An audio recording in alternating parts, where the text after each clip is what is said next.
Natikman mo na ba itong inihaw na liempo sa kawali? Kung hindi pa ay pwede mo itong subukan. Kung isa ka sa mga tamad mag-ihaw sa uling at ayaw mo na uusukan, for today's video ipapakita ko sa inyo kung paano mag-ihaw ng liempo sa kawali.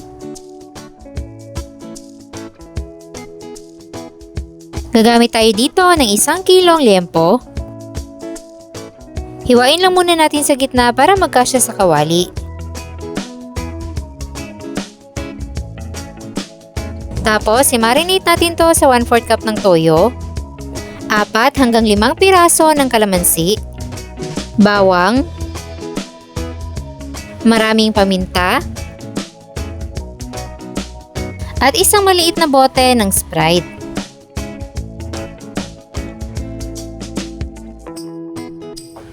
Haluin natin mabuti para mababad at manuot ang timpla sa ating karne.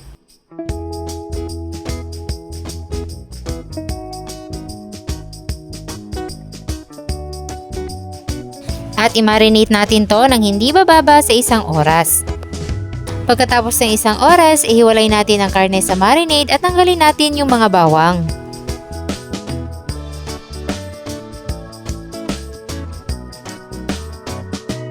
Itabi lang yung marinade dahil gagamitin natin yan mamaya.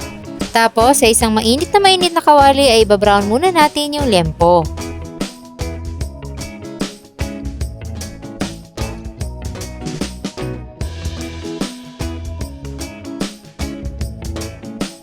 Pagkatapos ma-brown ay hanguin natin at isunod naman yung mga natitirang karne. Kapag naluto na lahat, bawasan natin ang mantika at ibalik natin sa kawali ang mga liempo. At dito na natin ilalagay ang marinade, strain lang natin para hindi sumama yung mga bawang. Takpan at isimmer ito hanggang sa maiga yung sabaw at maluto na yung liempo.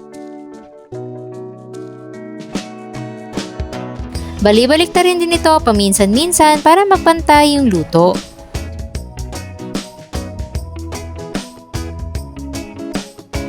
At kapag ganito na naiga na yung sabaw at luto na yung liempo ay pwede na natin yung hanguin. So ganito yung magiging itsura ng ating inihaw na liempo sa kawali at isa-isa na natin itong hihiwain. Tignan niyo naman at parang inihaw lang din sa uling. Tapos ilalagay na natin dyan yung ating pipino, kamatis, at sibuyas.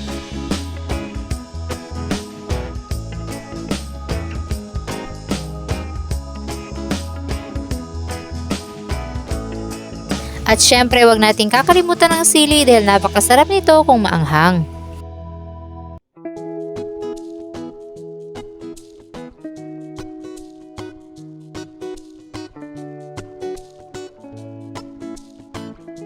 At ayan, ready na sa kainan ng ating inihaw na liempo sa kawali. Sino mag-aakala na sa kawali lang pala natin ito niluto? Kaya naman kung gusto nyo ring magluto nito, hanapin nyo lang dyan sa baba ang kompletong listahan ng ating mga sangkap. At sana'y nagustuhan nyo ang ating inihaw recipe for today. Enjoy!